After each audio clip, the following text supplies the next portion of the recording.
Hello दोस्तों। तो आज एक बार फिर से आपका अपने यूट्यूब चैनल पर स्वागत है। तो इस वीडियो में बेसिकली हम जानेंगे जो आबकारी आरक्षक की भर्ती आने वाली है, इसका जो लास्ट ईयर प्रीवियस ईयर जो पीवाईक्यू पेपर है, उसका जितने भी मैथ के क्वेश्चन थे उन वीडियो मतलब सारे क्वेश्चनों को इस वीडियो में हम सॉल्व करेंगे। जितने भी थ्रेड बाय थ्रेड शिफ्ट 1 में जो भी मैथ के क्वेश्चन थे उनको इस वीडियो में हल करेंगे। और आप अगर ये वीडियो आपको अच्छी लगे तो इस वीडियो में कमेंट करके बताना क्या आपको मतलब जो रीजनिंग के भी क्वेश्चन थे उनको भी नेक्स्ट वीडियो से ऐड करना चाहिएगा, क्योंकि रीजनिंग के भी ये तो वीडियो थोड़ी लॉन्ग हो जाएगी। तो इस वीडियो में हम जितने भी 30 क्वेश्चन के अराउंड मैथ के जितने भी क्वेश्चन थे उन क्वेश्चन को इस वीडियो में हल करेंगे। तो शुरू करते हैं क्वेश्चन नंबर 1 से। क्वेश्चन नंबर 1 है और अपन इस वीडियो में क्वेश्चन को हल करने के साथ साथ इस क्वेश्चन में जो भी कॉन्सेप्ट होगा उसको भी जानेंगे। तो जो बच्चे बिगनर हैं, मतलब जो तैयारी अभी स्टार्ट कर रहे हैं, तो उनको भी थोड़ा हेल्प मिलेगी अगर वो इस वीडियो को देखेंगे, तो कॉन्सेप्ट भी क्लियर हो जाएंगे। और उनके अब क्या कि जो पूरा पेपर है, तो पेपर में मिक्स क्वेश्चन आते हैं, तो एक ही वीडियो से मिक्स क्वेश्चन की प्रैक्टिस हो जाएगी। तो ये अपना ये प्रैक्टिस सेट 1 है। अगर वीडियो को अच्छा रिस्पॉन्स मिला तो अपन आगे भी कंटिन्यू करेंगे। जितनी भी शिफ्ट हुई थी उनमें जितने भी मैथ के क्वेश्चन थे तो शिफ्ट बाय शिफ्ट अपन सबको हल करेंगे। तो ये पहला क्वेश्चन है, सरल कीजिए, यानी कि सिंप्लीफिकेशन का एक क्वेश्चन है। अब सिंप्लीफिकेशन का क्वेश्चन है, तो सिंप्लीफिकेशन में होता क्या है,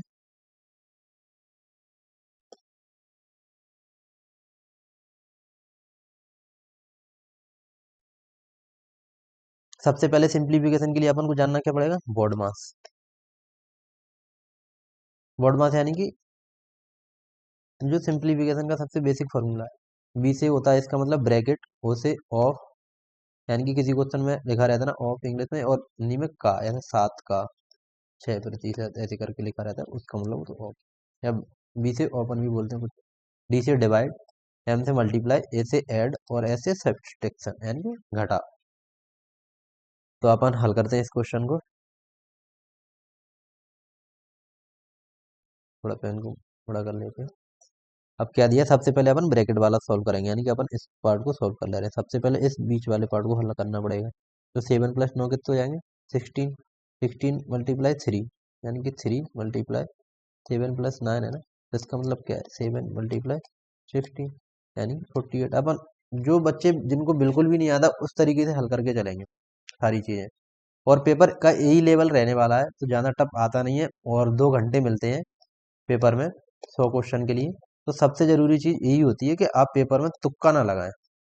और ये वाला पेपर आबकारी आरक्षक का जो पेपर है, ये पूरा का पूरा मैथ और रीजनिंग पर डिपेंड करता है। मैं हर वीडियो में बोल रहा हूँ ये चीज। तो अगर मैथ और रीजनिंग में अगर आपके 5 भी क्वेश्चन गलत हो रहे हैं मिला के, तो आप सिलेक्शन से बाहर हो। तो टाइम पर्याप्त मिलता है। क्वेश्चन को सिर्फ अपन को बहुत आसानी से, मतलब सिंपल बाय सिंपल से स्टेप टू स्टेप हल करना है, तो आंसर आ जाएगा। अरे नहीं कि आपका क्वेश्चन 20 आ रहा है आंसर, ऑप्शन में दिए 17 18, तो आप चलो इसको तुक्का लगा दो। आंसर अगर मैथ में आता है तो वो एग्जैक्ट आता है, नहीं तो नहीं आता है। तो इसलिए आप थोड़ा टाइम देकर क्वेश्चन को हल करें, सबसे जरूरी चीज। तो अपन क्वेश्चन पे आते हैं। यहाँ तक कितना हो गया, 48। 48 प्लस के 63 कितना हो जाएगा, 11 की हासिल की यानी कि 111। अब 111 189 में से माइनस करेंगे तो कितना बचेगा, 8 और 7 यानी कि 78। अब 127 प्लस के 78 तो कितना आ जाएगा, 5 हासिल की 1 0 205, यानी कि इस क्वेश्चन का राइट आंसर क्या है, ऑप्शन बी 205। नेक्स्ट क्वेश्चन, ये भी सिंप्लीफिकेशन का है। मतलब सोचो, इस टाइप के मैं सिर्फ और सिर्फ जोड़ और घटाव, गुणा भाग, अगर ये आपको आते हैं तो इन्हीं के ऊपर सारे क्वेश्चन डिपेंड हैं मैथ के। आगे भी कुछ आएंगे टॉपिक, उनको भी अपन जान लेंगे कैसे क्या है। बस तुक्का नहीं लगाना, ये सबसे जरूरी इंपॉर्टेंट चीज है। तो इस क्वेश्चन को हल करते हैं। सबसे पहले अपन ए वाले पार्ट को हल कर ले रहे हैं। पहले ब्रैकेट को क्या है इसका मतलब, बॉड मास। सबसे पहले ब्रैकेट को ओपन करेंगे, फिर डिवाइड, यानी कि अपन डिवाइड करेंगे 14 माइनस के वाले ब्रैकेट वाले पार्ट को 15 माइनस 4/2 गुणा 2। ठीक है, अब 2 से 2 कट जाएगा, तो ये कितना बचेगा, 11। अब 11 माइनस होगा इसमें से तो कितना बचेगा 13। अपन ने यहाँ तक का सॉल्व कर लिया, कितना आ गया 13। अब 15 माइनस 13 करेंगे तो कितना बचेगा 2। अब 2 भी माइनस करेंगे तो कितना बचेगा 46 माइनस के 2 यानी कि 44। 44 इसमें ऑप्शन में नहीं है, यानी कि अपन क्या गलती कर रहे हैं, यही सारी चीजें अपन को देख के चलना है क्वेश्चन में कि अपन कहीं गलती ना कर दे। देखो सबसे पहले डिवाइड ही करेंगे तो 4/2 मल्टीप्लाई 2 यानी कि 2 से 2 कैंसिल हो गया और बचा 4 माइनस के। तो 11 15 माइनस के 4 करेंगे तो कितना बचेगा 11। और 14 माइनस 11 करेंगे तो कितना बचेगा 3। ठीक है, और 15 माइनस 3 करेंगे तो कितना बचेगा 12। और 12 माइनस के 46 माइनस के 12 करेंगे तो कितना बचेगा 34। यानी कि 34 क्वेश्चन, ये ऑप्शन सी राइट आंसर है। तो यही है, मतलब आप थोड़ा देख के इसमें बारीकी से क्वेश्चन को हल करना पड़ता है, क्योंकि सिली मिस्टेक हो जाती है कई बार, पेपर में प्रेशर भी रहता है सारी चीज़ें। तो सिर्फ स्टेप बाय स्टेप सॉल्व करेंगे तो आ जाता है आंसर। तो ये इसका करेक्ट आंसर क्या होगा 34। Next question. नेक्स्ट क्वेश्चन है अपना CI से। और एक चीज़ और, जैसा कि पेपर में जो नॉर्मली वनडे एग्जाम होते हैं, SSC को अगर छोड़ दिया जाए, SSC का अलग एक पैटर्न है वो देता है। जैसे RPF SI भी था अभी, उसमें भी ये सारे क्वेश्चन नॉर्मल ही थे, बिल्कुल सिंपल। अगर अगर आपको पूरे अर्थमेटिक से देखने को मिलेगा अगर टफ क्वेश्चन, तो वो CI से मिल सकता है। जैसे कि ये क्वेश्चन है, और ये क्वेश्चन में हुआ क्या है, पहली चीज तो व्यापक में एक चीज सेट नहीं करते हैं। अब ये देखो आप, ये कितना टफ कर दिया है। ऑप्शन के मतलब पॉइंट के 4 डिजिट तक आपको एग्जैक्ट आंसर निकालना है। सोचो, तो कैलकुलेटिव क्वेश्चन है। तो ई मेन चीज है इसमें, अगर आप कैलकुलेशन को देख के तुक्का ना लगाएं। अगर तुक्का लगा दिया आपने कैलकुलेशन को देख के, तो तुक्का नहीं लगते हैं, और अगर तुक्के में आप यहीं बाहर हो गए तो आप पेपर से बाहर हो जाओगे। 2 घंटे पर्याप्त होते हैं। तो इसको आराम से, पहली चीज तो अगर ये ऐसा क्वेश्चन आ रहा है इसमें इतने कैलकुलेशन दिख रही है, तो इस क्वेश्चन को आप स्किप कर सकते हो। तो जैसा कि अपन अभी सॉल्व कराते चल रहे हैं, तो ये क्वेश्चन छोड़ने लायक है, आप इसको स्किप कर दो। मान के चलो, चलो अपन अभी इसको स्किप कर दे रहे हैं, नोट करते रह जाइएगा, और अपन बाद में करेंगे इस क्वेश्चन को। जैसे जैसे क्वेश्चन सिंपल आएंगे उन क्वेश्चनों को अपन तुरंत एक मतलब पेपर को अटेम्प्ट करने की भी एक टेक्निक होती है। ऐसा नहीं, अगर अपन इसी क्वेश्चन को पहले ही सॉल्व करने से मतलब स्टार्ट कर दो, तो इस क्वेश्चन में ही पता चले 10 मिनट निकल जाए। और अपन इस क्वेश्चन को छोड़ दो तो 10 मिनट में पता चले अपन जीके के पूरे क्वेश्चन ही निपटा लेंगे, जितने 30-35 क्वेश्चन आएंगे। तो वो जाना जरूरी है, ये जाना जरूरी। तो ये मेन चीज टेक्निक होती है पेपर की। तो अभी अपन इस क्वेश्चन को छोड़ रहे हैं, बाद में आएंगे इस क्वेश्चन पे। अब अगला क्वेश्चन है चक्रवृद्धि वैसे ही है। ये भी देखो बहुत कैलकुलेटिव है, इसको भी स्किप करो। क्वेश्चन को मतलब आप अगर लग रहा है ज्यादा लेंथी है पढ़ने में भी, तो उसको पढ़ो भी मत, क्योंकि पढ़ने में भी तो टाइम जाएगा ही। पढ़ने में टाइम जाएगा, उतने में आप जीके के क्वेश्चन हल कर लोगे। और जो MP अपकारी जो भर्ती है, इसमें क्या रहता है, सबसे जरूरी चीज इसमें टॉपिक वाइज क्वेश्चन नहीं मिलेंगे आपको कि पहले मैथ आ गया फिर रीजनिंग आ गया। इसमें पता चले एक क्वेश्चन मैथ का आ गया, फिर 2 क्वेश्चन जीके के आ गए, फिर 2 क्वेश्चन रीजनिंग के आ गए, पता चले फिर साइंस के आ गए, ऐसे मिक्स क्वेश्चन मिलेंगे। तो इस क्वेश्चन को भी अपन स्किप करो। अब आ गए सिंप्लीफिकेशन। देखो सिंप्लीफिकेशन फिर से आ गया। इसको भी अगर ये लग रहा है जाना बड़ा है तो आप स्किप कर सकते हो, और लग रहा है सॉल्व कर लो तो सॉल्व कर सकते हो। मतलब एक चीज, अगर इसको आपने सॉल्व किया है, तो फिर ये नहीं कि अगर पता चले 2 मिनट में क्वेश्चन का आंसर नहीं आया, तो 2 मिनट में आप फिर उसको स्किप कर रहे हो। फिर लग रहा है कि आपने आधा हल कर लिया है, और बस थोड़ा सा अगर करोगे तो हो जाएगा, तो फिर उसको कर लेना। ऐसा नहीं कि 2 मिनट के चक्कर आप छोड़ के फिर स्टार्टिंग से फिर से सॉल्व करोगे, क्योंकि वहां पर रफ शीट जो मिलती है वो भर जाती है, और फिर उसको नहीं ढूंढ पाओगे आपने कौन से क्वेश्चन का सॉल्यूशन कहाँ पे किया है। तो अगर क्वेश्चन को कर रहे हो तो एक ही टाइम में निपटा लेना, या फिर उसको स्किप ही कर देना, पढ़ना ही मत, क्योंकि पढ़ने में भी टाइम वेस्ट मत करना बिल्कुल भी। अगर इस क्वेश्चन को अपन हल करते हैं, ये चीजें थोड़ी, ये चीजें रहती हैं जिनसे पेपर में अपन टाइम बचा सकते हैं और सिलेक्शन तक पहुंच सकते हैं।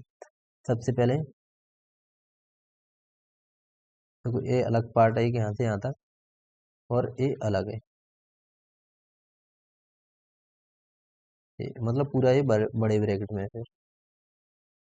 तो अपन चाहो तो यहाँ से यहाँ तक कर लो पहले से। तो यहाँ से यहाँ तक क्या आ जाएगा, ये डिवाइड है, अगर एक जीरो जाएगी तो कितना हो जाएगा 30 माइनस के, और यहाँ से कितना आ जाएगा, यहाँ से कितना आ जाएगा अगर यहाँ से देखें, 4×6 = 24 की 4, हासिल की 2, 4×2 = 8 और 10 की 0, हासिल की 4×3 = 12, 1 13, यानी कि 13.04।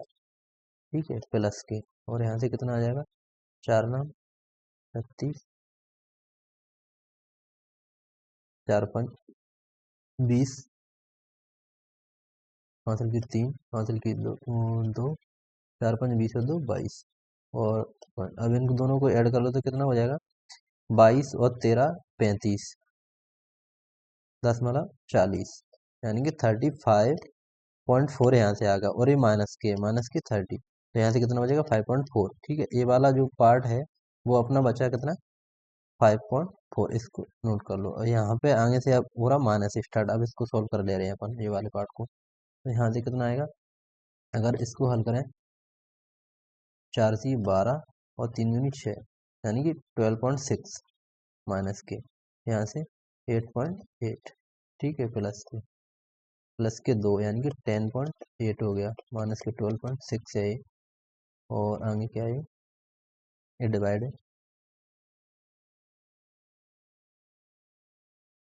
तो ये कितना हो जाएगा, 5।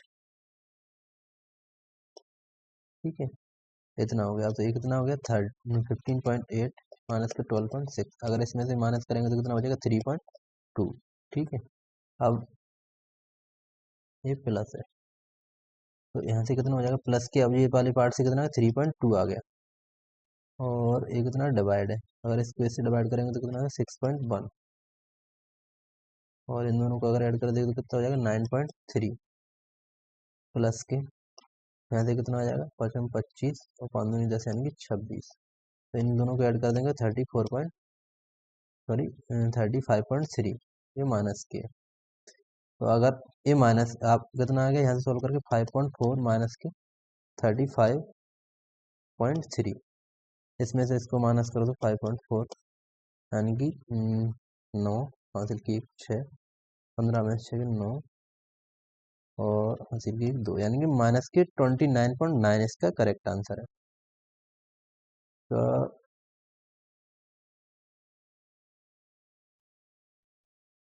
यहाँ से कितना आया था, ए प्लस है, ए माइनस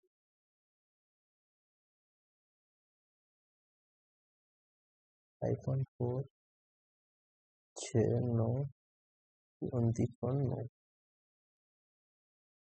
तो वही चीज है, ये क्या कि अब इतना बड़ा क्वेश्चन है, इसमें कहीं ना कहीं मिस्टेक हो ही जाती है। एक मिनट अपन देखते हैं फिर से।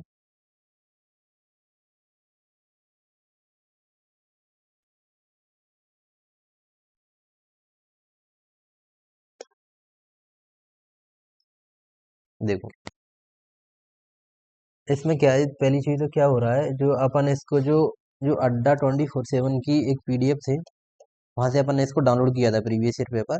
तो इसमें क्या है कि ये फंड सही से क्लियर नहीं हो पा रहा। एक तो या तो ये पता नहीं प्लस है या डिवाइड है, प्लस है या डिवाइड है, तो उसी वजह से शायद इसमें कुछ मिस्टेक आई होगी। तो इस क्वेश्चन को अपन बाद में देखेंगे। और आप जहाँ से भी प्रैक्टिस करें, मेन चीज कॉन्सेप्ट यही है। इसमें शायद यही जो प्लस और डिवाइड की वजह से अपना क्वेश्चन में कुछ ये एरर आ रहा है। तो अपन नेक्स्ट क्वेश्चन पे चलते हैं। इसका करेक्ट आंसर जैसे दिया है, सी, यानी कि माइनस के 27.9 इतना है। ये सी वाला, इसमें क्या है, ये जो डबल डबल ऑप्शन दिख रहे हैं यहाँ पे, वहां पे भी आपको दिखेंगे। क्योंकि जो व्यापम का पेपर रहता है, उसमें एक चीज समस्या रहती है, दोनों इंग्लिश और हिंदी एक साथ में दिखते हैं, तो ऑप्शन भी एक साथ में दिखते हैं, इसीलिए डबल डबल ऑप्शन दिख रहे हैं पेपर में। ये चीजें भी ध्यान रखना थोड़ा। ये आ गया क्वेश्चन नंबर नेक्स्ट।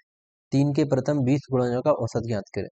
तो मतलब अपन एवरेज अगर ज्ञात करते हैं तो क्या होता है, मान के चलो, अगर 1 2 3 4 5, ये 5 नंबर दिए, अगर इनका एवरेज अपन को ज्ञात करना है तो क्या करेंगे, सबको ऐड करेंगे, मतलब सम, और नंबर ऑफ टर्म यानी कि जो कितने नंबर है उनसे डिवाइड करेंगे, तो ये आ जाएगा एवरेज। तो इसी प्रकार 3 के प्रथम 20 गुणा, यानी कि अपन पहले तो ये नहीं पता, पहले क्या होगा, स्टार्टिंग में 3 का सबसे पहला मल्टीपल क्या होता है, 3, और आखिरी क्या होगा, यानी कि 20 तक जाना है, तो 3 6 9 12 ऐसे। तो इसका सबसे सिंपल तरीका क्या है, अगर अपन को 20 तक जाना है, या और भी नंबर हो, 100 तक 200 तक, जितने तक भी जाना होगा, उसका तरीका रहता है, सबसे पहले अपन को 1 डॉट डॉट डॉट 20 तक जाना है, तो इसमें अपन 3 से मल्टीप्लाई कर दो, तो क्या आ जाएगा, 3, और सबसे लास्ट कितना आ जाएगा, 60। और एवरेज जब निकालते हैं अगर अपन कॉन्जुगेटिव टर्म मतलब जो लगातार पदों का, तो उसमें क्या रहता है, फर्स्ट टर्म प्लस के लास्ट टर्म अपॉन 2, ये रहता है अगर लगातार है, अगर 3 के मल्टीपल हैं तो 3 तक। तो इसका एवरेज कितना आ जाएगा, 63/2, यानी कि 31.5। ये इसका करेक्ट आंसर है। ये कैसे, जैसे सम निकालते हैं अपन, सम कैसे निकालते हैं, सम भी ऐसे ही निकालते हैं, first term plus last term upon 2 गुणा नंबर ऑफ टर्म। तो फर्स्ट टर्म क्या था इसका 3, लास्ट टर्म क्या था 60/2, और नंबर ऑफ टर्म कितने हैं 20, यानी कि 20 गुणा, तो 20 का मल्टीप्लाई। तो यहाँ से कितना आ जाएगा, 2 से 2 गए, तो ये कितना आ जाएगा 63 और गुणा 10 यानी 630। अब 630 में अगर ये तो सम आ गया, अगर अपन एवरेज निकालते तो क्या होता है, सम अपॉन नंबर ऑफ टर्म, तो 630/20, फिर से भी करेंगे तो 31/5 यही रहता है इसका मतलब। अपन एवरेज डायरेक्ट यहाँ से निकाल सकते हैं, फर्स्ट प्लस लास्ट अपॉन 2। तो करेक्ट आंसर ऑप्शन बी 31.5। अगला क्वेश्चन ये है, द्विघाती समीकरण के मूल ज्ञात करें। अब एक चीज आपने देखा होगा, जैसे मान के चलो एक समीकरण है ax² प्लस के bx प्लस के c बराबर 0, ऐसे समीकरण रहते हैं। इसके अगर मूलों की बात करें तो मान के चलो दो मूल अल्फा प्लस के बीटा है। तो एक रिवर्स क्वेश्चन भी रहता है, अगर अल्फा बीटा किसी समीकरण के मूल है तो इससे बनाए गए समीकरण क्या होता है, तो इससे बनाया गया समीकरण क्या होता है, x² माइनस के अल्फा प्लस बीटा और प्लस के अल्फा इंटू बीटा, यहाँ पे x आएगा, ये रहता है। तो अगर इस क्वेश्चन से अपन कंपेयर करें, ये मूलों के आधार पर बनाया गया है, अगर अल्फा और बीटा इसके मूल है तो अल्फा और बीटा के आधार पर एक इक्वेशन ऐसे बनता है। तो x² की जगह तो x² है, माइनस की जगह माइनस है, तो अगर ये x की जगह x है, अपन 10 से इससे कुछ लेना देना नहीं, इससे भी कर सकते हैं अपन, यानी कि अल्फा और बीटा का मल्टीप्लाई -10 आना चाहिए और अल्फा प्लस बीटा का सम 3 आना चाहिए। तो ऐसे ऑप्शन कौन से, वाई ऑप्शन देख लो आप। तो अगर देखो पहले तो माइनस में, तो माइनस के लिए कोई एक टर्म माइनस होना चाहिए, तो ए ऑप्शन में नहीं है, डी में नहीं है, सी में नहीं है, बी में नहीं है, तो ऑप्शन बचा क्या है, ए। और इनको करेंगे भी 5 × 2 -10 और जोड़ेंगे भी तो 3। ये तो है ऑप्शन से अपन तरीका, इससे चेक कर सकते हैं। दूसरा तरीका वही, अगर अल्फा प्लस बीटा क्या होता है, -b/a, और अल्फा इंटू बीटा क्या होता है, c/a, इससे निकाल लो दोनों में। ये दो तरीके हैं। अगला क्वेश्चन, अगला क्वेश्चन है ए अलजेब्रा से। तो इसमें क्या करना है अपने को, वैल्यू पुटिंग एक कॉन्सेप्ट रहता है, उसको भी थोड़ा इसकी नॉलेज होनी चाहिए। अगर ये क्या x प्लस के 1/x प्लस के 2 बराबर 0 है, अगर अपन इसको क्या करें, x प्लस के 1/x बराबर -2 कर लो। अब एक कुछ क्वेश्चन रहते हैं, जैसे मान के चलो अगर ये x प्लस के 1/x है बराबर 2, तो इसमें सिंपली वैल्यू पुटिंग कर सकते हैं, x बराबर 1 पुट कर दो तो 1 + 1 कितना हो जाएगा 2। इसी प्रकार अगर ये -1 है तो वैल्यू पुटिंग कर दो -1 x बराबर, तो कितना हो जाएगा -1 -1/1, तो कितना हो जाएगा, मतलब सेटिस्फाई हो रहा है। तो x की वैल्यू अपन मान सकते हैं, यहाँ से x की वैल्यू -1 है, x की वैल्यू -1 इसमें रख दो, तो -1⁴ -1, तो यहाँ से कितना आ जाएगा 1 + 1 यानी कि 2। तो करेक्ट आंसर है इसका ऑप्शन ए। अगले क्वेश्चन पे चलते हैं।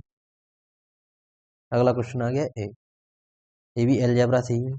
अगर इसको अपन सॉल्व करने का तरीका देखें, या तो इसको अपन को फॉर्मूला आना चाहिए जो क्या रहता है, a + b + c का होल क्यू बराबर होता है aq + bq एटसेट्रा जो भी। तो अपन इसको अपन जो पेपर में कैसे टैकल करना है वो देखो। इसका ए क्या दिया है 27 aq प्लस माइनस के 8 bq माइनस के 64 cq बराबर 9 × 8 और ए बी सी। देखो इक्वेशन अपने पास एक है और वेरिएबल 3 है, ए बी सी। तो अपन इसमें से अपन कोई वैल्यू को 0 कर देते हैं। मान के चलो अगर दो वैल्यू को 0 करी तो यहाँ से पूरा 0 हो जाएगा, सी को अपन 0 कर नहीं सकते तो नहीं इनफिनिट आ जाएगा। तो अपन इसमें कर दे रहे बी बराबर 0।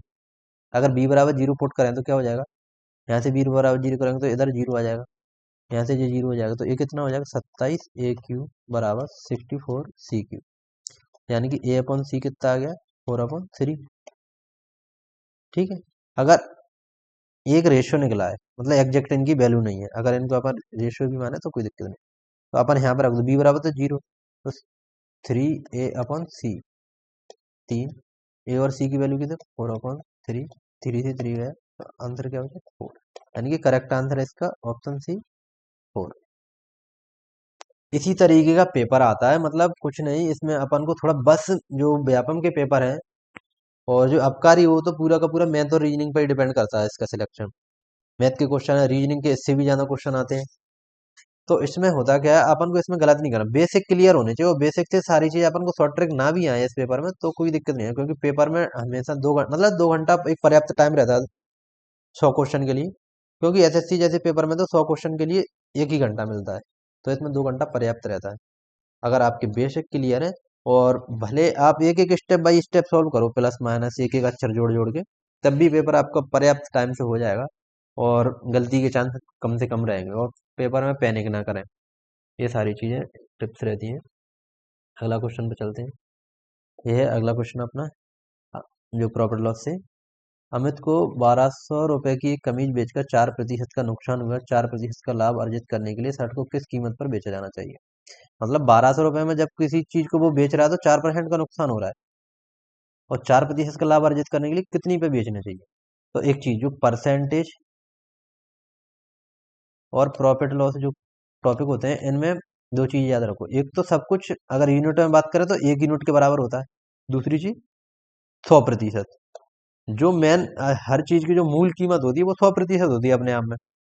मान के चलो, अगर अपन एक व्हाइट बोर्ड है, अगर इसकी कीमत अपन लेके आए तो वो अपने लिए तो 100% है। अब इसमें कुछ खराब हो गया तो वो उसमें कम होगा, मतलब जो मूल कीमत में ही तो कम होगा। तो परसेंटेज और प्रॉफिट में, अगर परसेंटेज में बात करें तो सब कुछ 100% होता है, और यूनिट में बात करें तो 1 यूनिट के बराबर होता है। ठीक है, अब क्वेश्चन पे आते हैं अपन। क्वेश्चन क्या दिया, 1200 रुपए में कोई चीज बेच रहे हैं तो वो 4% का नुकसान आता है, यानी कि 1200 जो है वो 96% के बराबर है। मतलब जो 1200 में कोई चीज बेच ना, 4% का नुकसान है, यानी कि सब कुछ क्या होता है 100%।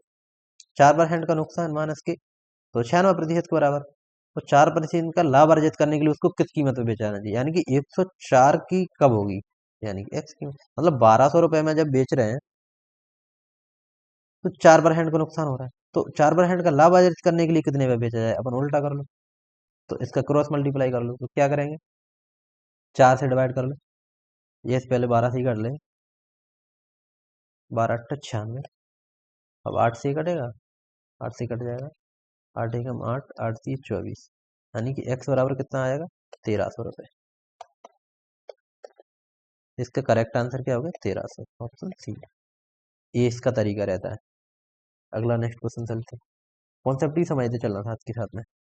एक टोकरी का चिन्हित कीमत 600 रुपये, ठीक।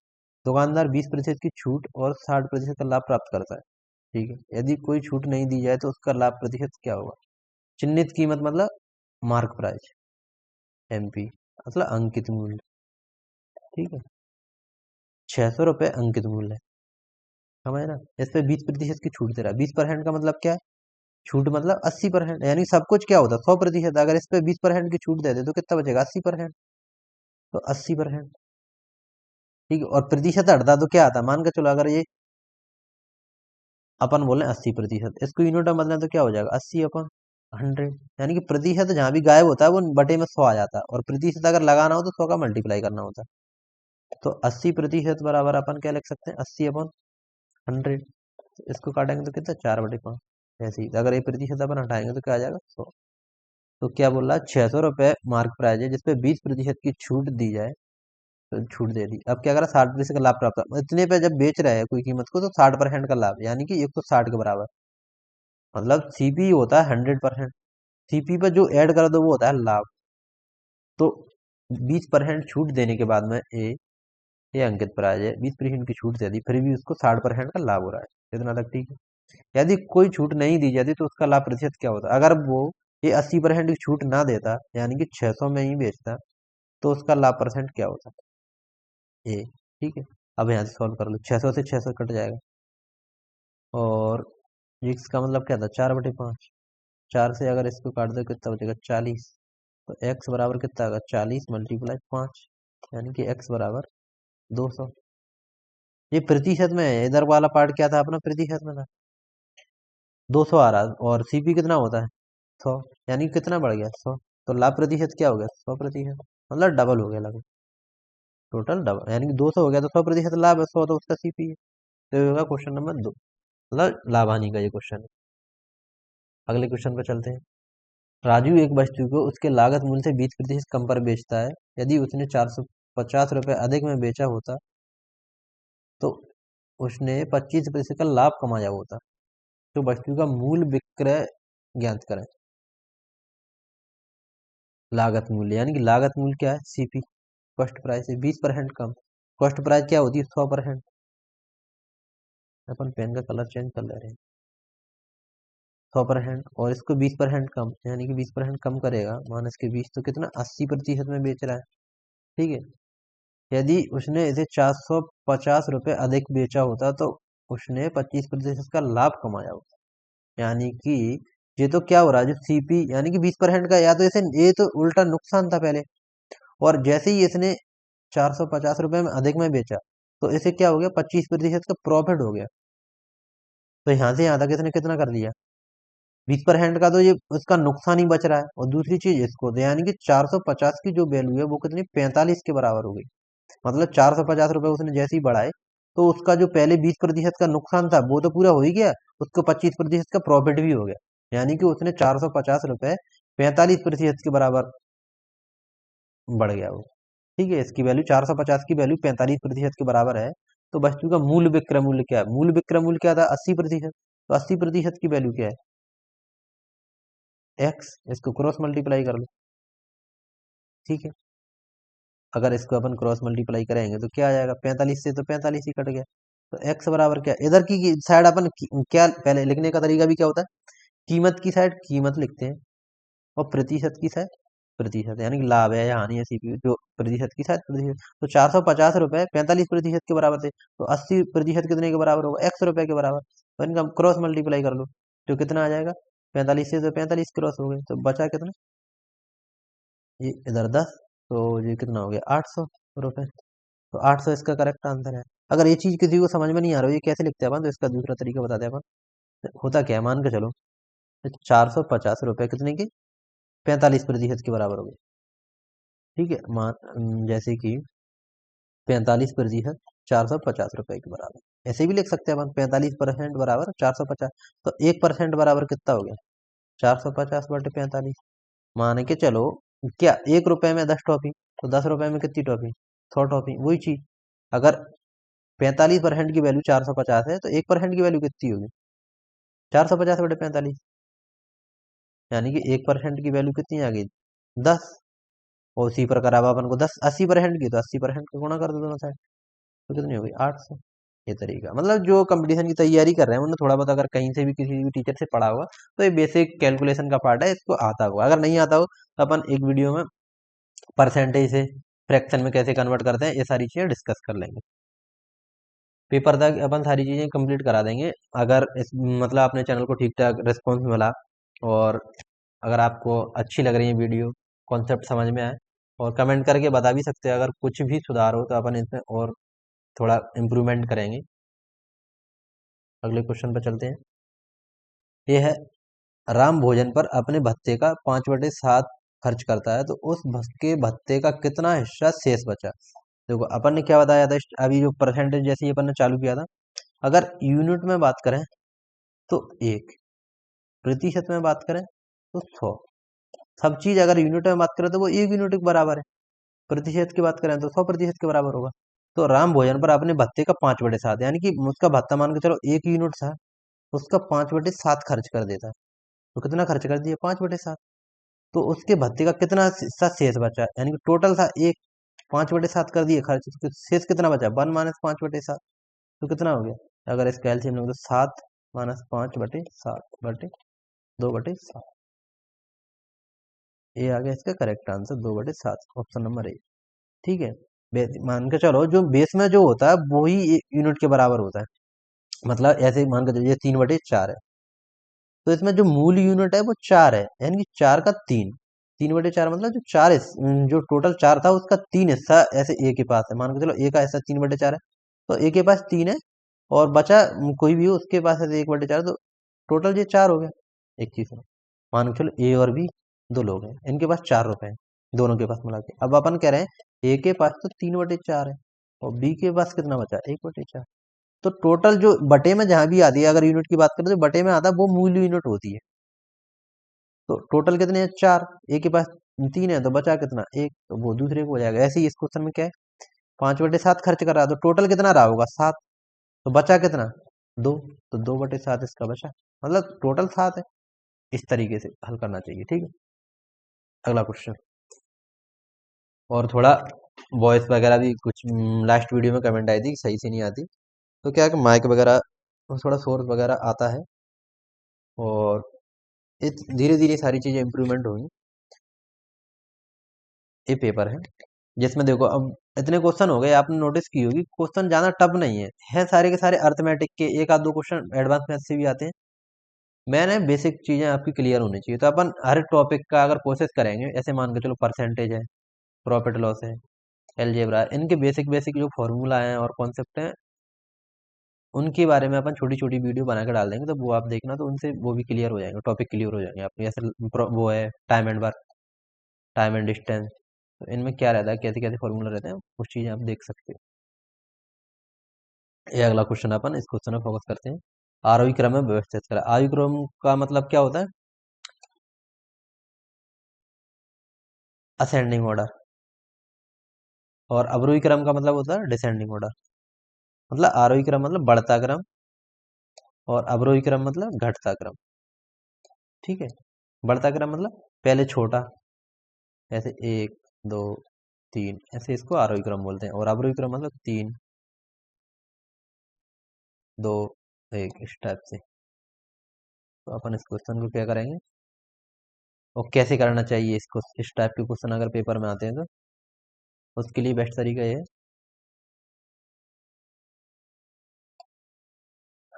क्वेश्चन क्या दिए, 4/5, 7/8, 6/8 और 5/6, अलग अलग संख्या है।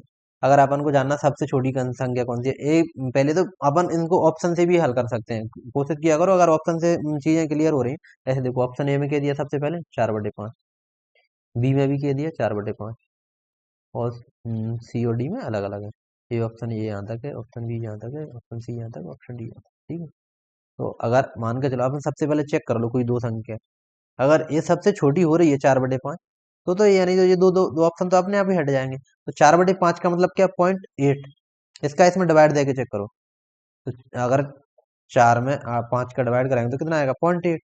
और ऐसे ही अगर 8 का 7 में डिवाइड करेंगे तो क्या आएगा, 8×8 = 64, यानी कि 0.8, और 6 बजे 8×7 = 56, यानी कि 0.7, 8.7 हो जाएगा, ठीक है। और ऐसे ही अगर इसका इसमें डिवाइड करें 8 का 6 में, तो 8×7 = 56, यानी कि 0.7 और 5।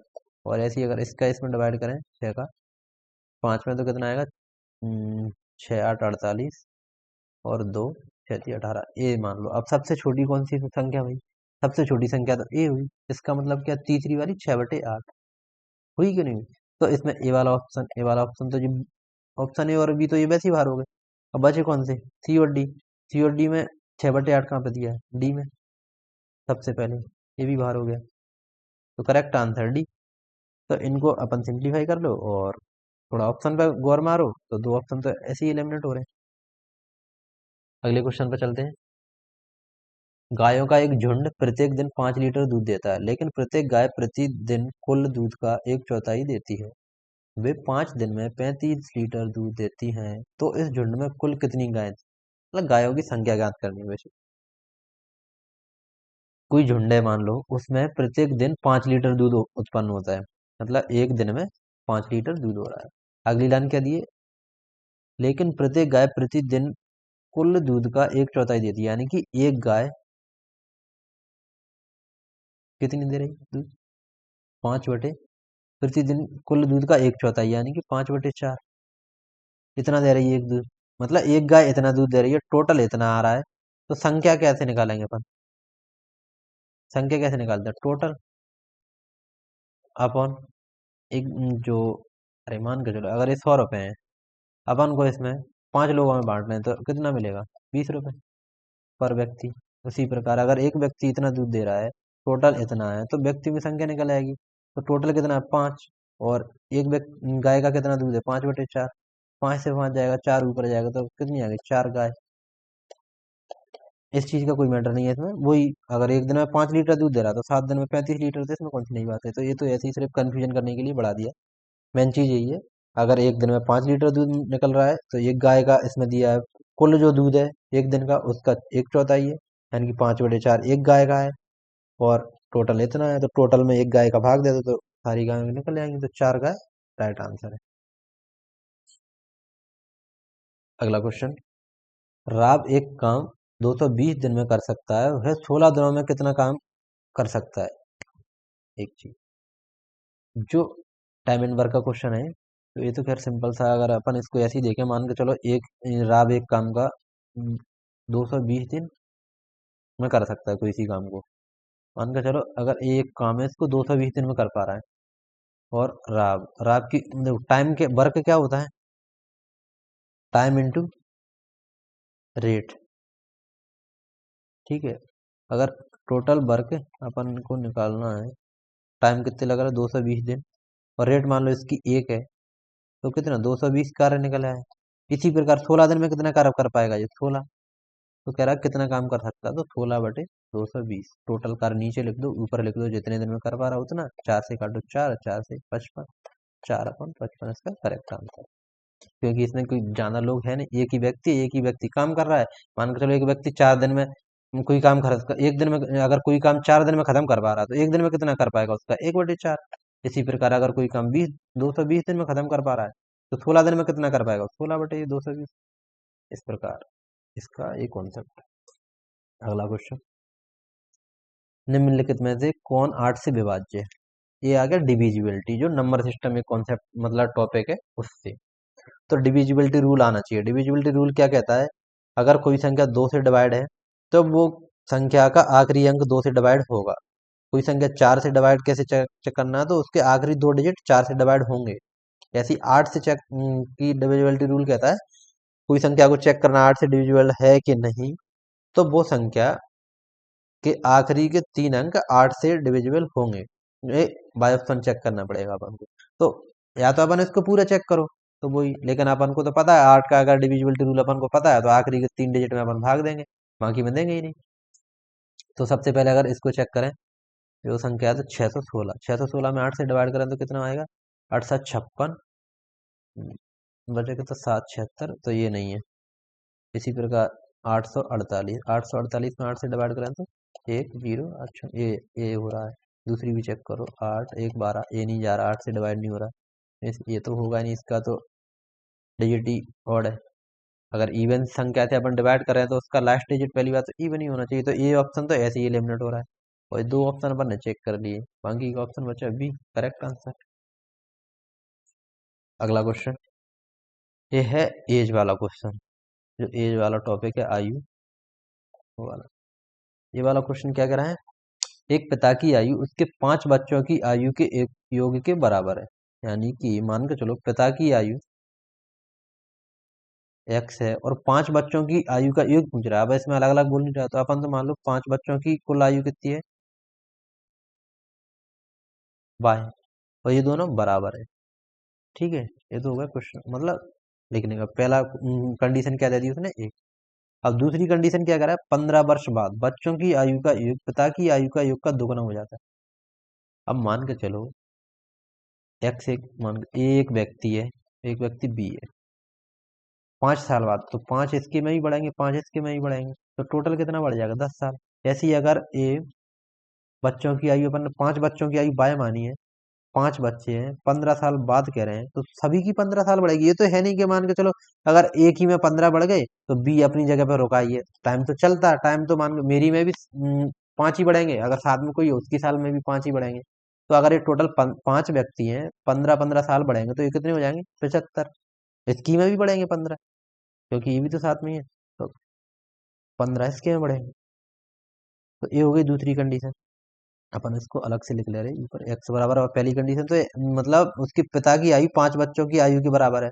दूसरी कह रहा है 15 साल बाद उसकी आयु अपने बच्चों की आयु का, मतलब बच्चों की आयु दुगनी हो जाएगी।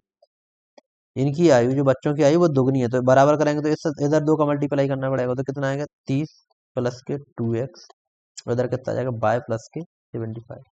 तो 2x बराबर कितना आ गया, ये इधर जाएगा तो कितना 45 और 2x और इधर बाय, मतलब 30 में 75 में से 30 गया तो 45, बाय जैसा का जैसा 2x जैसा का जैसा, और बाई की जगह पे क्या है x, तो 2x, ऐसे अपन नहीं रख सकते 2x बराबर 45 प्लस के x, मतलब ये दोनों तो बराबर है ना पांचों की वही, तो x इधर जाएगा तो कितना बचेगा, x बराबर 45 साल।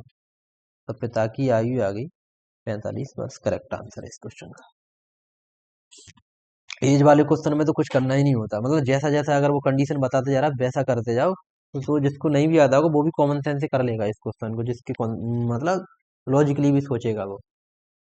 नॉर्मली सोच लो, अपनी फैमिली के ऊपर सोच लिया करो कि हम 5 भाई हैं, ऐसी भी अगर करोगे तब भी क्वेश्चन का आंसर निकल आएगा, बस तुक्का मत लगाना। ये पेपर ऐसा है कि क्योंकि इसमें नंबर एक तो क्या रहता है, नेगेटिव मार्किंग नहीं होती है, तो लोग सोचते हैं कि तुक्का लगा दो।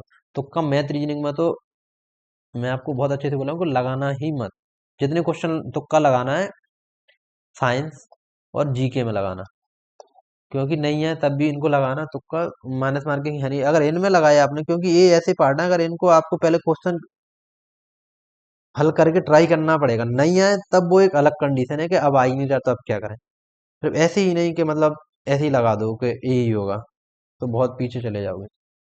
पहले एक बार क्वेश्चन को हल जरूर करना, और ना आए उस कंडीशन में ही तुक्का लगाना।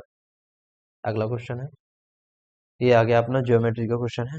तो इसमें क्या कह रहा है, एक ये चित्र दिया है, सर्कल है, सर्कल के अंदर में जो ट्रायंगल वगैरह बने हुए हैं, तो दिए गए चित्र में एबीसी एक समबाहु त्रिभुज है, यानी कि जो एबीसी है ये एक समबाहु त्रिभुज है। समबाहु त्रिभुज क्या कहता है, जिसकी तीनों साइड बराबर रहती हैं। अगर तीनों साइड बराबर हैं तो इनके एंगल भी बराबर होंगे। तो अगर ए बी सी समबाहु त्रिभुज है तो ये क्या होगा 60, और ये कितना होगा 60 डिग्री, ये कितना होगा 60 डिग्री, ठीक है। अब कह रहा है तो बी सी ज्ञात करना, बी ई सी ये वाला पूछ रहा है। अगर ये क्या बन गया फिर, एक चतुर्भुज बन गया, और चतुर्भुज कौन था, चक्रीय चतुर्भुज। चक्रीय चतुर्भुज की कंडीशन कहती है आमने सामने के कोणों का योग 180 डिग्री होता है। अगर ये 60 है और तो इस कितना हो गया 180 माइनस 60 बराबर 120 डिग्री, तो बी सी का मान आ गया 120 डिग्री, ये करेक्ट आंसर है इसका।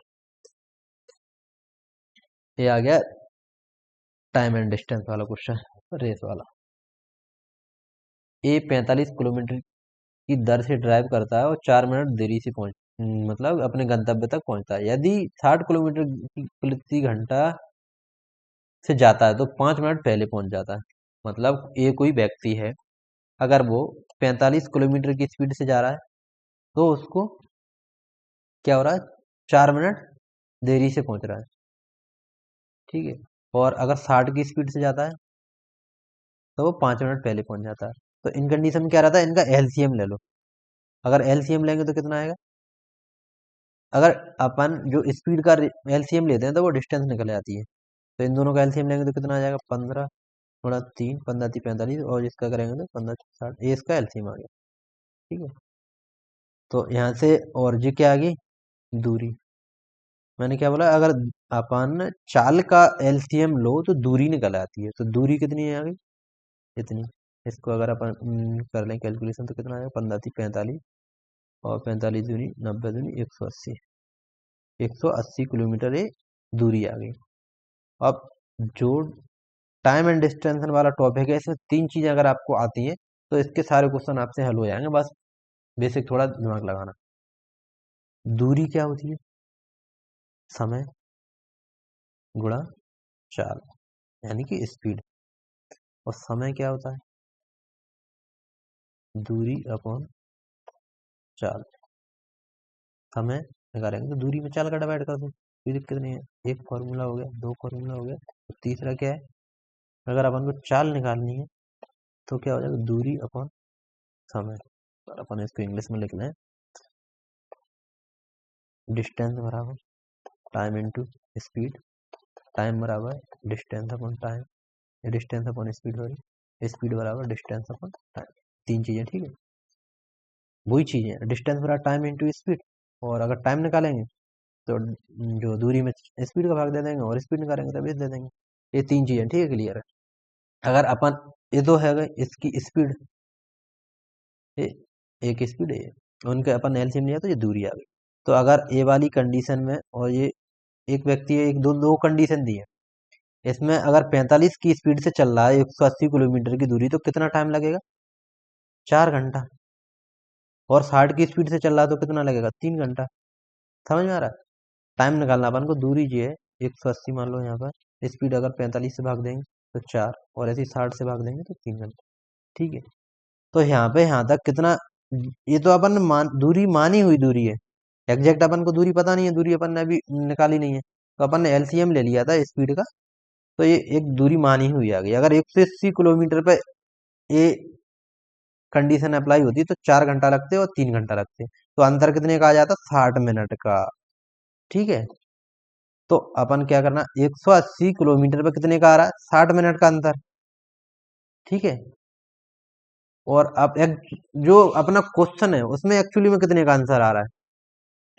4 मिनट देरी से पहुंच रहा है, मान के चलो मैं हूँ 4 मिनट देरी से पहुंच रहा हूँ, और अगर 60 की स्पीड से चलता हूँ तो 5 मिनट पहले पहुंच जाता हूँ, तो तो कितने का अंतर आ गया? 9 मिनट का अंतर आ गया। मतलब ये, तो मैं 4 मिनट देरी से पहुंच रहा था और स्पीड बढ़ाई तो 5 मिनट जल्दी पहुंच गया, तो 9 मिनट का अंतर आ गया टोटल। तो 9 मिनट के अंतर पे कितनी डिस्टेंस चलेंगे? 180 किलोमीटर पे 60 मिनट का अंतर आ रहा है, तो 9 मिनट का अंतर के लिए कितनी दूरी चली होगी? तो इसको अपन सिंप्लीफाई कर दो, 60 से 3 बार जाएगा, तो एक्स बराबर कितना है? क्रॉस मल्टीपल 9×3 = 27, यानी कि 27 किलोमीटर इस क्वेश्चन का राइट आंसर है। अगले क्वेश्चन, दो कारें एक निश्चित बिंदु से समकोण दिशा में बढ़ने वाली दो अलग अलग सड़कों पर समान समय पर चलना प्रारंभ करती हैं। यदि उनकी गतियां क्रमशः 36 किलोमीटर और 48 किलोमीटर प्रति घंटा, तो 15 सेकंड बाद उनके बीच की दूरी क्या होगी? मान के चलो ये एक 90 डिग्री की सड़क है, दो कारें हैं, मान के चलो ए है एक कार, ए है बी कार, वो ये जा रही है 36 किलोमीटर प्रति घंटा से, ए जा रही है 48 किलोमीटर प्रति घंटा से। ठीक है। और कितना? 15 सेकंड। देखो ये कितना चलेगी, पहली बात तो ये किलोमीटर में दिया और समय दिया सेकंड में, और किलोमीटर से अगर सेकंड मीटर ये क्या दिया? 36 किलोमीटर प्रति घंटा। अगर इसको अपन मीटर बटे सेकंड में निकालेंगे तो क्या करना पड़ता? 5/18 का मल्टीप्लाई। तो क्या करेंगे, 36 में 5/18 का मल्टीप्लाई करेंगे तो कितना आ जाएगा? 10। तो इसकी स्पीड कितनी हो गई? 10 मीटर प्रति सेकंड। ऐसी इसकी स्पीड कितनी हो जाएगी? 5/18, 6 से 3, 6 से 8। ठीक है। और 8×5 = 40, यानी 40/3। ठीक। ये हो गई इसकी, ये स्पीड हो गई, ये स्पीड हो गई। अब दूरी अपन को निकालनी होती है, दूरी का कॉन्सेप्ट क्या अपन ने बोला था अभी? Speed into time. तो स्पीड अगर इधर की निकालें अपन ये वाली, तो कितना हो जाएगा? 10×15 सेकंड, यानी कि इधर जा रही है 150 मीटर, और इधर जाएगी कितनी? 40/3 गुणा टाइम कितना? 15। 3 से काटो 5, तो 4×5 = 20, यानी कि 200। इधर बी जो गाड़ी है वो इधर 200 मीटर जा रही है ऊपर की साइड, ये जा रही है इधर की साइड 150 मीटर। तो क्या कह रहा है? तो उनकी गतियां इतनी हैं, तो उनके बीच की दूरी कितनी होगी? यानी कि उनके बीच की दूरी ए, अगर ए राइट एंगल है और ए लंब है, ए आधार है, तो जो हाइपोटेनस है वो कितना निकलेगा? इसके आधार पर निकाल लो आप। ये 4 है, ये 3 है, तो ये 5। अगर इसमें अपन 50 से डिवाइड कर दो, अगर रेशियो बनाओ तो कितना निकलेगा? 50 से डिवाइड करेंगे तो ये 4, ये कितना निकलेगा? 3, तो ये कितना? 5, और 5 से 50 से फिर से डिवाइड कर मल्टीप्लाई करो तो 250 मीटर इसका करेक्ट आंसर है। हाँ, एक ऑप्शन डी इसका करेक्ट आंसर है। वही ऐसे लंब का स्क्वायर प्लस के आधार का स्क्वायर, तो कर्ण का स्क्वायर निकलेगा, वही तरीका। अगला क्वेश्चन, अगला क्वेश्चन वो टाइम एंड डिस्टेंस है। एक ट्रेन नई दिल्ली से जयपुर के लिए 6 बजे जाती है, मान के चलो ये दिल्ली है और ये जयपुर है, 6 बजे जा रही है एक ट्रेन सुबह, कितनी की स्पीड से? 35 किलोमीटर प्रति घंटा की स्पीड से, और चालते थे, और उसी समय एक दूसरी ट्रेन, यानी कि इधर से 6 बजे दूसरी ट्रेन नई दिल्ली के लिए ये नई दिल्ली के लिए जा रही है, ये इधर जा रही है और ये इधर जा रही है, कितनी की 45 किलोमीटर प्रति घंटा। तो यदि इनके बीच की दूरी, और दूरी कितनी है 560 किलोमीटर, तो एक दूसरे से कम मिलेंगी, तो टाइम क्या होता है, डिस्टेंस अपॉन स्पीड, टोटल दूरी अपॉन समय, वो चाल, तो टाइम निकालेंगे, टोटल डिस्टेंस कितनी है 560। और दूरियां, एक चीज याद रखो, जब एक व्यक्ति इधर से जा रहा है, एक व्यक्ति इधर से आ रहा है, तो इनकी चालें जुड़ जाती हैं, अगर विपरीत दिशाओं में आती है मतलब तो चालें जुड़ जाती हैं, और समान दिशा में जाए तो चालें घट जाती हैं। तो इनकी चालें जुड़ के कितना हो जाएंगी 80 किलोमीटर प्रति घंटा, 35 और 45 80, तो 0 से 0 8 से 7, यानी कि 7 घंटा समय लगेगा। चली कितनी थी 6 बजे, 6 बजे से 7 घंटे में कितना समय लग जाएगा 1 बजे, यानी कि ऑप्शन 20 का करेक्ट आंसर। 1 बजे ये दोनों ट्रेनें आपस में मिलेंगी। ये आ गया अगला क्वेश्चन। ए बी और सी की दक्षता का अनुपात 5 6 9 है। एक साथ काम करने पर किसी काम को 18 दिनों में समाप्त करते हैं, तो बी अकेला उस काम को 25% का कितने पूरे दिन करेगा। एक चीज तो एक क्या दिया, ए और बी की रेट का दिया है। वर्क क्या होता है, टाइम इनटू रेट, यानी कि एफिशिएंसी। ठीक है, एफिशिएंसी मतलब दर। तो उनकी दक्षता का अनुपात तो दिया ए, और ए इनका दिन दिया है, तो टाइम, टोटल टाइम कैसे निकलेगा, टोटल रेट कर दो, ये कितना हो जाएगा 15 और 5 20, और टाइम कितना 18, यानी कितना आ गया 18 दूनी 36, यानी 360 कार्य आ गया, इतना यूनिट है। बी अकेला उस काम के 25% का कितना, 25% का मतलब क्या होता है, अगर इसको प्रतिशत हटेगा तो क्या आ जाएगा 25/100, यानी कि 1/4।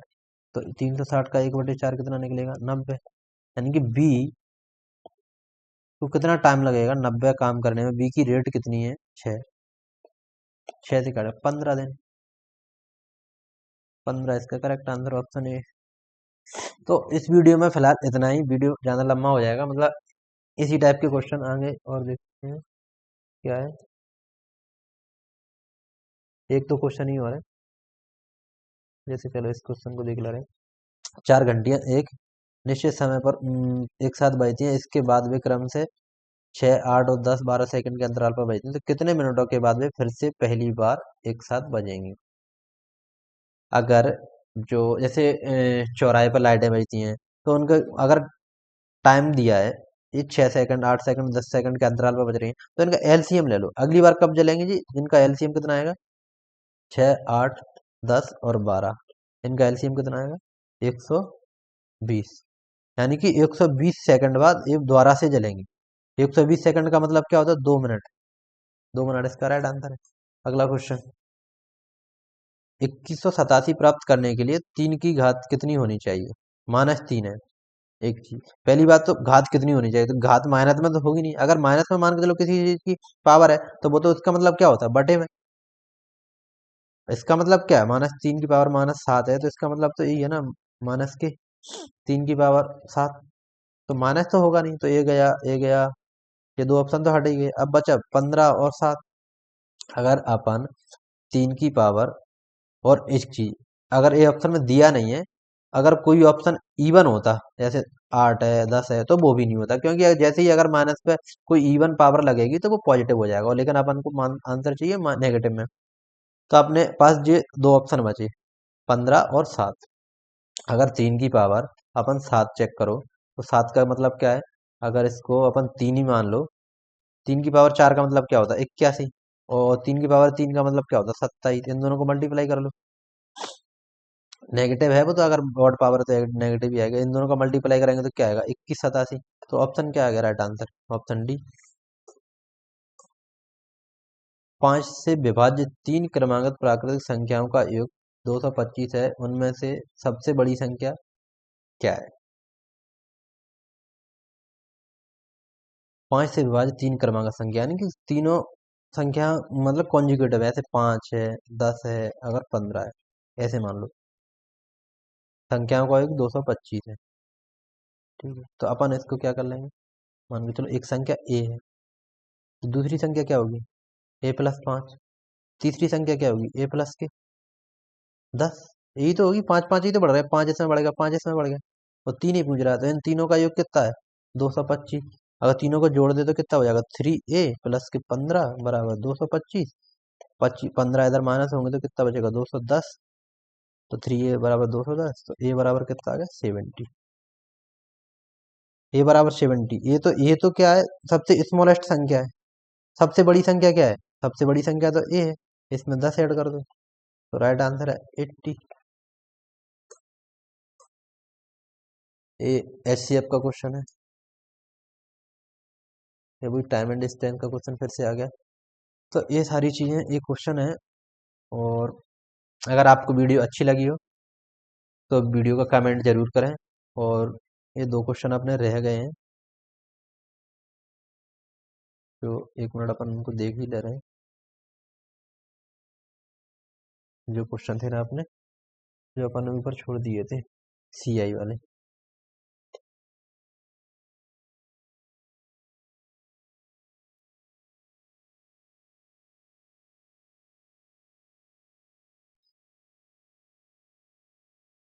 जो CI के अपने क्वेश्चन थे, उन दोनों क्वेश्चनों को भी देख ले रहे हैं। मतलब क्वेश्चन अटेम्प्ट करने का यही तरीका होना चाहिए, पहले जो क्वेश्चन आ रहे हैं उनको सॉल्व करना चाहिए, बाकी बाद जो क्वेश्चन कॉम्प्लिकेटेड है या टफ है उनको करना चाहिए, कैलकुलेटिव क्वेश्चन को।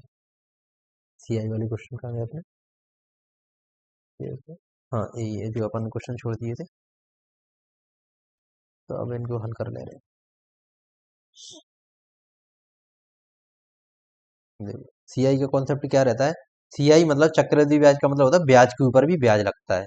और ये क्या कह रहा है, अब 16,700 रुपए का 20% प्रति वर्ष की दर से 1 वर्ष का चक्रवृद्धि ब्याज ज्ञात कीजिए यदि ब्याज त्रैमासिक दे है। त्रैमासिक का मतलब, अगर एक साल में 12 महीने होते तो 3-3 महीने की साइकिल बनेंगे, तो यानी कि 4 साल हो जाएगा। त्रैमासिक का मतलब होता है 3 से डिवाइड कर दो, तो टाइम हो जाएगा 4 ईयर। और रेट में इसी प्रकार डिवाइड कर दे, मतलब डिवाइड कर देते हैं टाइम। तो एक साल का तो 4 साल हो गया। और रेट कितनी हो जाएगी, 20% की 4 से डिवाइड करेंगे तो 5%। ठीक है। अब 5% का क्या मतलब है, 5% का अपन कैसे लगते हैं, 5/100, यानी कि 1/20। 5% का मतलब, अब अपन ज्ञात कह सकते हैं 1/20।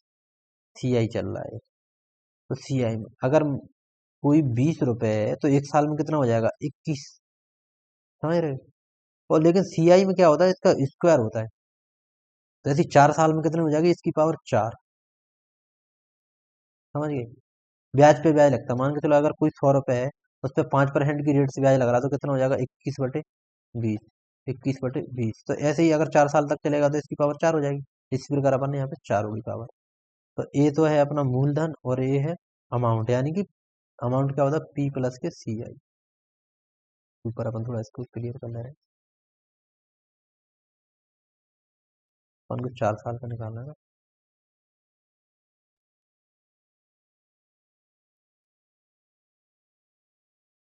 ठीक है, तो इसको क्या लग सकता है अपन, 20 की पावर 4 को 400 × 400। ऐसे ही इसको क्या लग सकते हैं, 21 × 21 × 21 और 21 का क्यू क्या होता है, 92। 91 61 × 21। अगर इसको मल्टीप्लाई करेंगे तो कितना आ जाएगा, 19,000, सॉरी 1,94,481। ठीक है, इसको मल्टीप्लाई करेंगे तो यही आएगा, 1,94,481। और इन दोनों को मल्टीप्लाई करेंगे तो कितना आएगा, 1,60,000। 4 × 16 और 4 0। ठीक है। ये तो आ गया प्रिंसिपल, ये आ गया अमाउंट। अगर अमाउंट में से अपन प्रिंसिपल को माइनस कर दें तो क्या आ जाएगा, CI।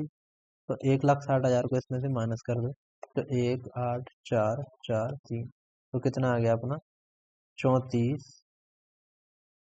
ये आ गया, ठीक है ना, 34,481। ये है CI।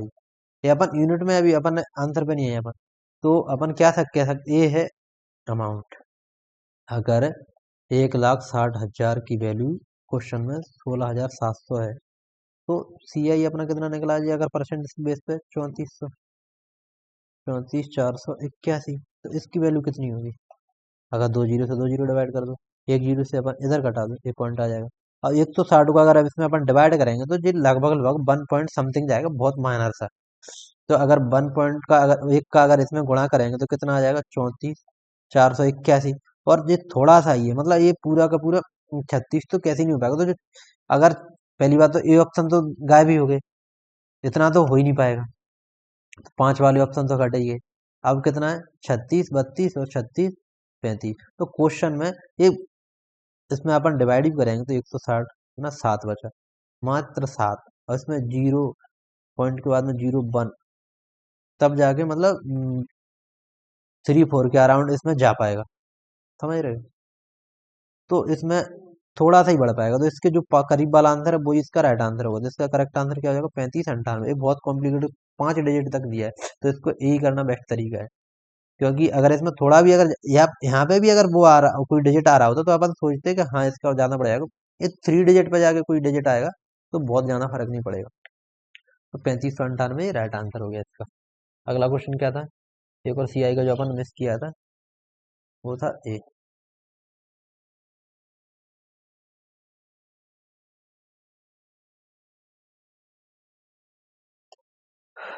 परी ने एक फ्रिज खरीदने के लिए एक फाइनेंस कंपनी से 21,200 रुपए की राशि उधार ली। यदि ब्याज की दर 7% प्रति वार्षिक दर है संयोजित है, तो मतलब रेट दिया है इसमें 7% और टाइम दिया है 3 ईयर और अमाउंट दिया है 21,200 और इसमें पूछा है सीआई कितना बनेगा, इतना सा बात है।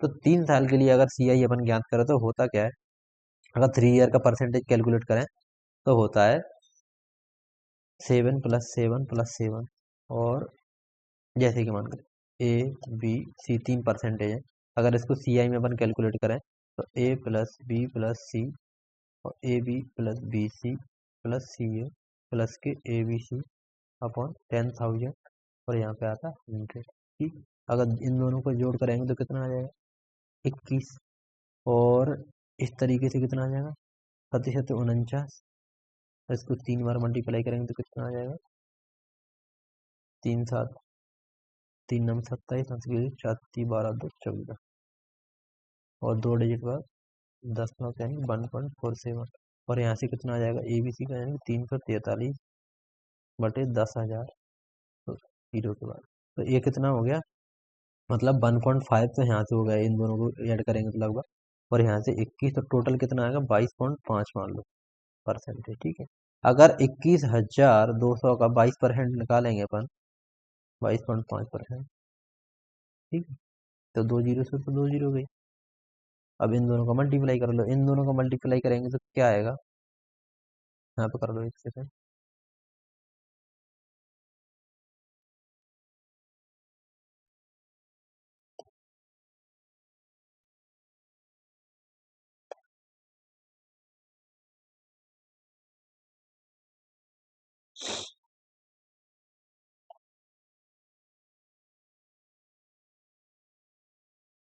क्लियर कर ले रहे, कितना करना है अपने को 212, यानी कि 212 मल्टीप्लाई 22.5, 5 मैंने 10 की जीरो हासिल की, 5 और 1 6, 5 मैंने 10, और 4 2 4 4 2 4, इनको ऐड करेंगे तो कितना जाएगा जीरो, 10 की जीरो हासिल की 1, फिर कितना हो जाएगा 7, और यहाँ से कितना 7, और यहाँ से 4, यानी कि 4770 पॉइंट। तो इस ये 4770 के अराउंड कौन सा, ये एक ऑप्शन है, तो ऑप्शन नंबर डी इसका करेक्ट आंसर है।